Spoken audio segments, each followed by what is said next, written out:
मानगुन नगर निगम की मेयर सुधा गुप्ता लगातार अपने सिद्धांतों का परिचय शुरू से ही देती आ रही है।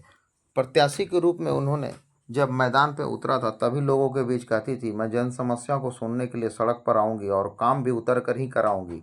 उन्होंने अपने नामांकन के समय भी 5 लोगों के साथ नामांकन पर्चा भरा था, सादगी का पहचान बताया था। वह कहती है, जन समस्या को सुनकर मैं काम करूंगी, किसी के बताए हुए रास्ते पर नहीं, मैं जनता के सुझाए हुए रास्ते पर काम करूंगी, गली मोहल्लों तक पहुंचूंगी। यह उदाहरण उन्होंने पहले ही दिया था सभाओं में, लेकिन नया मिसाल उन्होंने सरकारी सुविधाओं को त्याग कर जनता को यह बताया है कि आपने जो मुझे चुनकर जनप्रतिनिधि के रूप में दिया है मौका, मैं उसे काम कर पूरा करूंगी। सरकारी सुविधाओं का लाभ मैं नहीं लूंगी, मैं जनता के लिए हूं, जनता की काम करूंगी, गली मोहल्ले तक पहुंचूंगी। उन्होंने कहा कि मानगो की समस्याओं को मैं पूर्व से ही जान रही हूं। इस समस्या को देखकर मुझे अपने पति के बताए हुए रास्ते पर काम करने के लिए जनता के लिए आगे आना है, क्योंकि मानगो में जटिल समस्याओं का घर बना हुआ है। मानगो की राजनीति को मैं अच्छी तरह से समझती हूँ। यहाँ के लोगों को, भोले भाले लोगों को छल लिया गया है।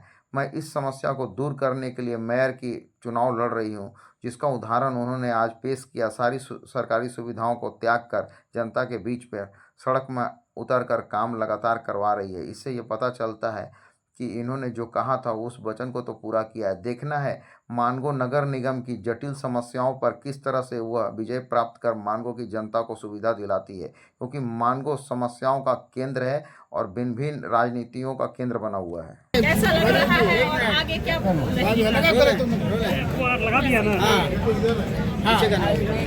के लिए की गई और